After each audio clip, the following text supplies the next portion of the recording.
Five Nights at Freddy's Security Breach is arguably the most controversial entry in the FNAF series. Gregory. For very valid reasons.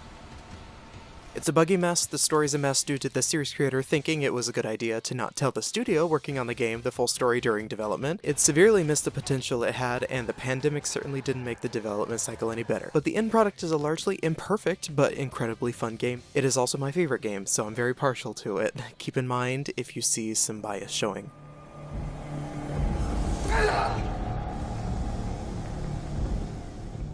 When you think of Security Breach, you probably think of someone playing it on a PS5 or a very high-end computer, but there exists a Nintendo Switch port. Let's talk about it. Initiating nighttime protocols. No! Wait, I'm still here! Now what am I supposed to do? How unfortunate, Gregory. You missed your chance. But there is still hope. You should be able to escape when the security doors reopen at 6 a.m. Freddy, I found the free gift! It's a crappy Mr. Hippo fridge magnet? Lame. I am sorry, Gregory. I am truly sorry. You essentially need a NASA computer for Security Breach on PC to run perfectly. It has, however, gotten much more optimized since the initial launch through patches, and the Switch port of both the base game and Ruin came much later than their respective launches on PC, PS4, PS5, and later the Xbox One/Series X. The Switch port was done not by Steelwool, but by Pingle Studio, and I want to say that a game that hates being alive on current generation consoles running on the Switch in general is a feat of dark magic that Pingle Studio, and only Pingle Studio, have mastered. Massive props to them for the huge undertaking this project must have been.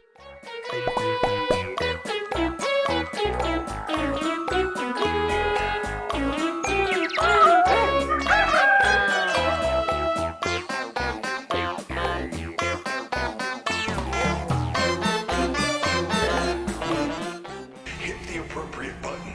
The shock should stun them. Okay, but how do I get out of here? Do you see the large vent in the floor?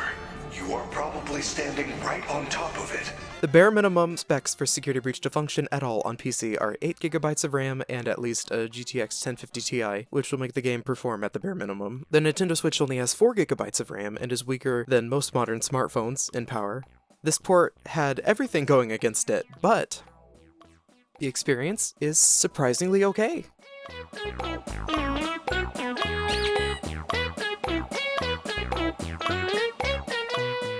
The Switch port is probably optimized enough to play on your Samsung smart fridge. That's not all though. Pingle Studio's port was recognized by Steelwool as the most stable version of all releases, according to this game developer article.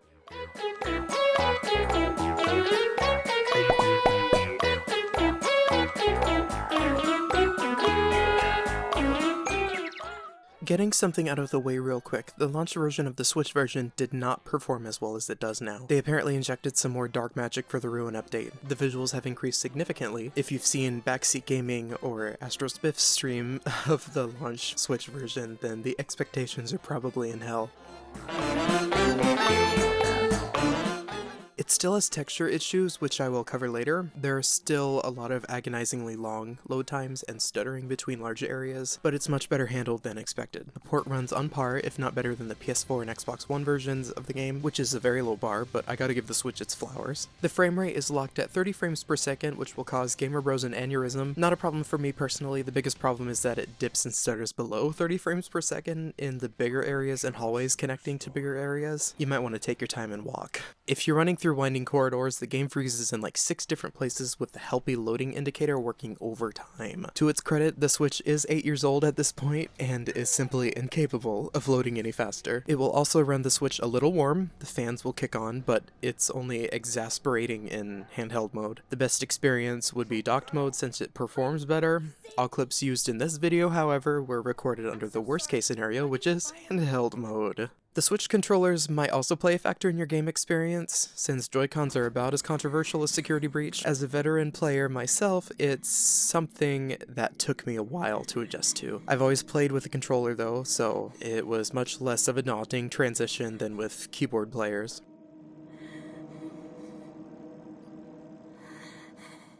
It's definitely still Five Nights at Freddy's security breach at its core, glitches and all. You will see the character and enemy AI struggle.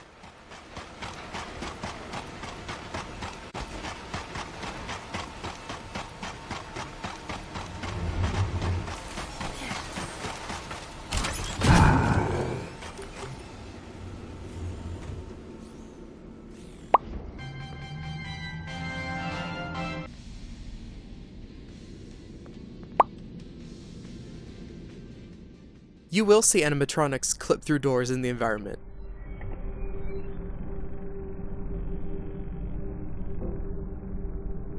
When I step onto the West Arcade dance floor, I cannot stop myself. You will have to fight through every loading screen as you traverse There's a programming the pizza plex.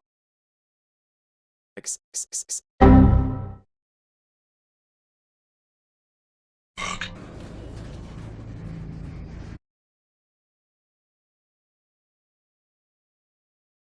And you will have to solve major size. Or look up the combination like everyone else does. The security office is nearby. You might want to look around the office and see if there is a way to stop Monty from hunting you. The visuals, while not on par with the PC and PS5 by any means, are still very good.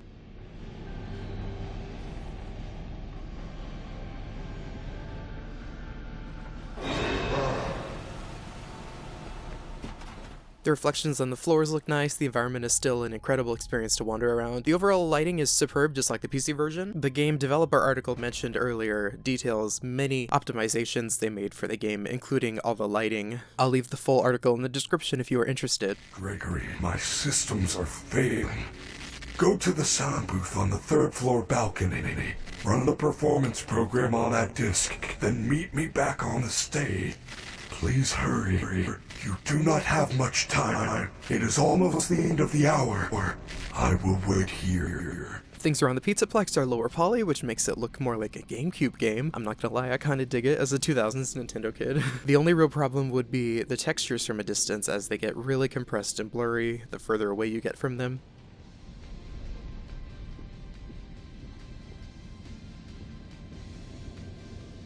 Sometimes the textures also just refuse to become higher res when up close, which seems to consistently happen with larger textures and decals around the Pizzaplex.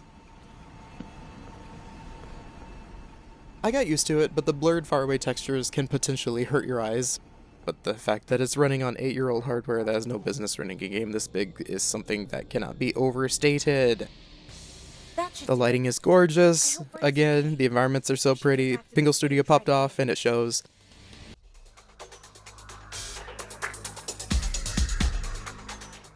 I'm currently unsure as I'm not smart enough to really understand, but I believe the game may suffer from memory leak issues similar to Pokemon Scarlet and Violet. The performance, FPS, and texture rendering slowly get worse the longer you are in game, and resetting seems to fix the problem for the most part. It could also just be the Switch's CPU that's literally on fire when the game is running. If there's anybody that can prove this in the comments, feel free.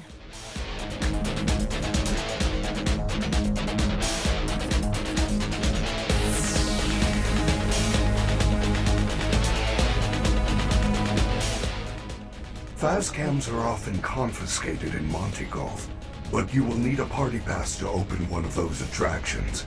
Chica normally gives them out for birthdays. Check her green room in Rockstar Row. You know what the difference between humans and robots is? Humans are like, bleh, I am going to get old and die. Robots are like, I will outlive you all.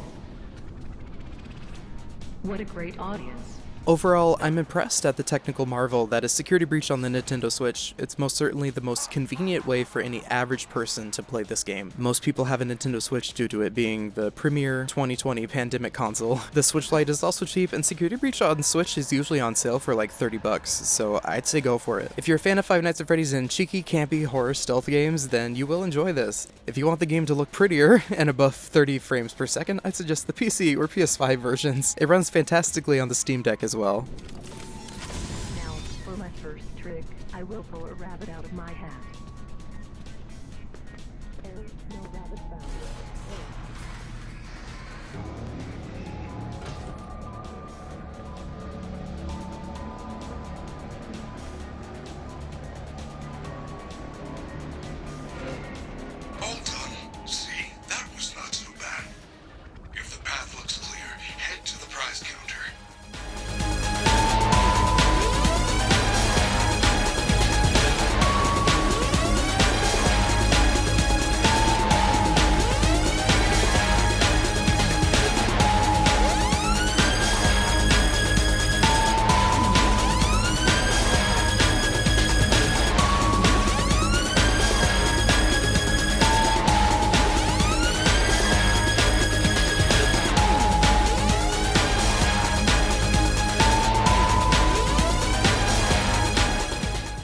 Hey, thank you for watching. Why don't you like, comment, and subscribe?